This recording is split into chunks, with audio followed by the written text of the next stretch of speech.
Hello everyone. Welcome back to another episode of our entitled people.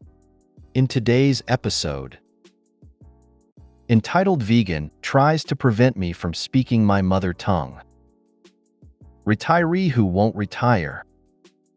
Polly want a Karen? Before we get started, make sure to subscribe so you will never miss a video. So let's get started. Entitled vegan tries to prevent me from speaking my mother tongue. So, this happened 2 or 3 days ago. I had gone to the grocery store since I was running out of sausages, eggs, and milk. Over there, I ran into my friend. I greeted him by saying, "Namaste, we're Indian." Enter entitled vegan, stage left. Are you guys vegan? Perplexed, we both shook our heads. Then you can't say namaste. That's a vegan term. My friend and I looked at each other and burst out laughing. Not only was she trying to tell Indians to stop speaking their own language, she was pronouncing it completely wrong. Between gasps of breath, my friend managed to say, "It's pronounced namaste." At that, the entitled stranger turned bright red. "How would you know?" she demanded. I interjected, "We're quite literally Indian. Namaste is a word from Hindi.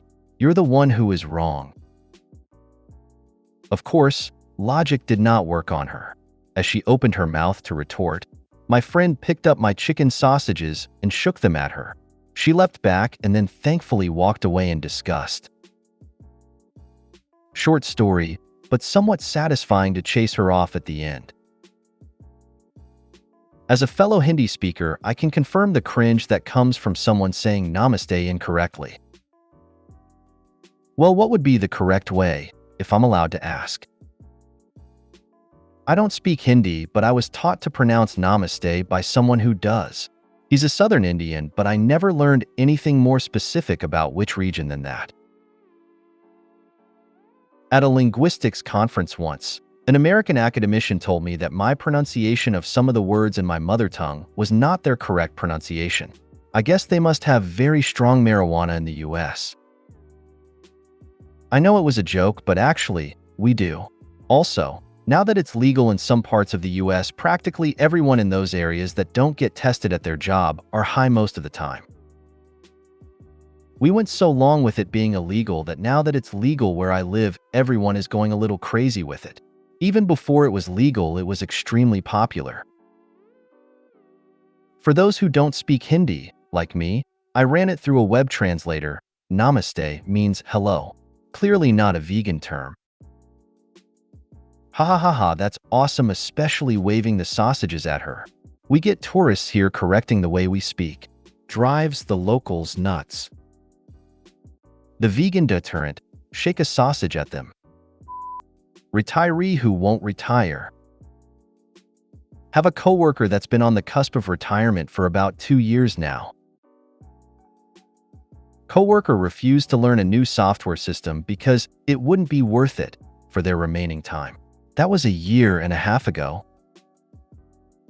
Their job responsibilities have been reduced to wrap it up level stuff. That was 1 year ago. Now coworker is really going to retire. It's been decided I'll take over responsibilities. In training with coworker, they can only explain the concepts of what they do, which I already understand, because coworker hasn't had to use the new enterprise system. In my opinion, if you're going to retire, just do it. I know this is on my manager/higher-ups a bit, but I feel like the entitlement to just not change with organization because you're a couple years away from retirement is crazy. The moment you're going to not do something because you're retiring is the moment you need to give an official exit date so your retirement planning doesn't become everyone else's burden. That is crazy. I am past retirement age, but still working because of the stories my company uses. I am the only one who can modify the software on it, RPG and COBOL, and keep the software on it running for now. As soon as they move off of it, I will retire, since they won't need me anymore, which I am fine with that. I want to retire. On the other hand, I am looking into learning Python for myself. Trust me, it is a hard jump from RPG and COBOL to Python, Tried C, but could never wrap my head around it. I want to keep my mind active. Almost the same position. I'm leaving at the end of 2025 at 62. I've been the only IT person at a law firm for the past 20 years. We're transitioning off of our AS/400 for the past year and have about a year to go. I'll be able to leave with a clear conscience. Well, that's why he didn't retire. He didn't have to do anything the last year. Why would you retire? He's got it easy. And that's on management, let him get away with that. Polly want a Karen? Okay, so just a bit of backstory here. I grew up a Navy brat to immigrant parents. They were both born in Mexico, but my dad went to high school and college in California. He became a naturalized citizen and joined the Navy, while we went to his first station in Adak, Alaska.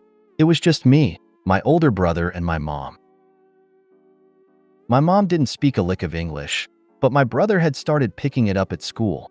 By the time we got stationed in Illinois, a few years later, my brother was fluent and I had started learning a little bit from Sesame Street. So one day my mom took us to the mall. My brother immediately ran off to go play in the arcade, and we would meet up later at a certain time at the pet store. Once all the shopping was done, my mom and I headed to the pet store and I went to explore and look at all the animals. I went further towards the back and found a lot of empty cages and fish tanks for sale. In the corner of all that, there was a large bird cage with a very big bird inside. I don't know what kind of bird it actually was. I just remember that it was big and that I thought it was a parrot. Thanks to cartoons and Sesame Street, I decided to talk to the parrot. Era, TK, era, Polly want a cracker. Now I was back there for quite some time, changing up the sounds to find the bird's language. Suddenly, my mom came and tugged on my arm, and in Spanish very sternly said, "We need to go now." When I turned around, I stopped as I saw that there was a small crowd gathering behind me, maybe 6 people or so.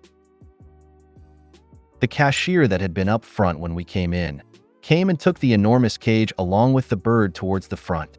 There was a blonde lady following him, that for some reason I remember being Farrah Fawcett. No, it wasn't actually her. I just never seen hair quite that blonde before. My mom hurriedly grabbed my arm again and rushed me out of the store.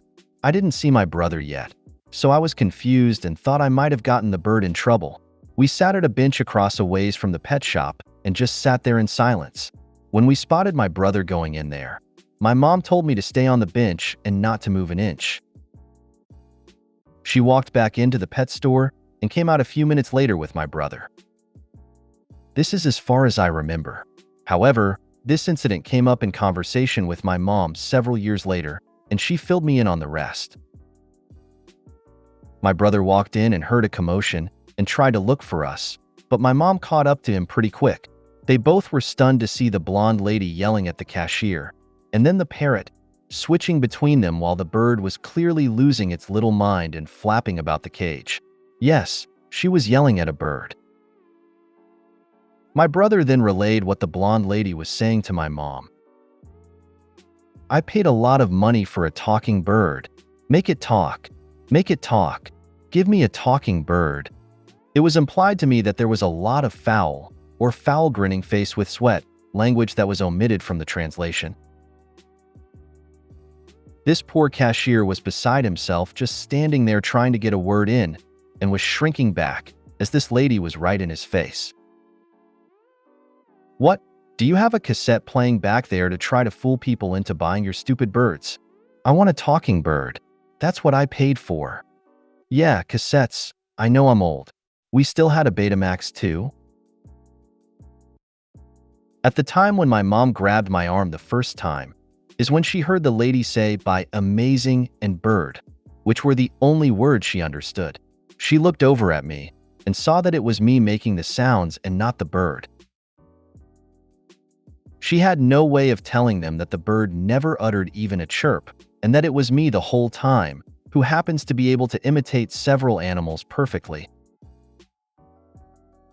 When she and my brother were in there, watching all hell being unleashed upon this cowering clerk, they both quietly discussed whether they should have my brother tell them what had actually happened. Once the lady started throwing what they think were dog biscuits, they turned tail and ran back to grab me and noped right on back to the car. My mom didn't know how much that lady spent on the bird, but she said it was definitely over $100, and this was in the early 80s. That poor bird. Point of interest. The crowd that had gathered just stood there staring at the spectacle, except for an old lady that had apparently been behind me for most of the time, who was cracking up, but trying not to laugh loudly.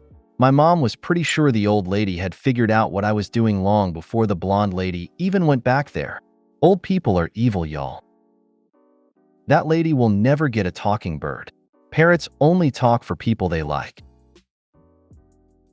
Mom missed an opportunity. She should have asked you to sneak up next to the lady and let out a loud squawk to scare the lady. She might have demanded the clerk sell me to her.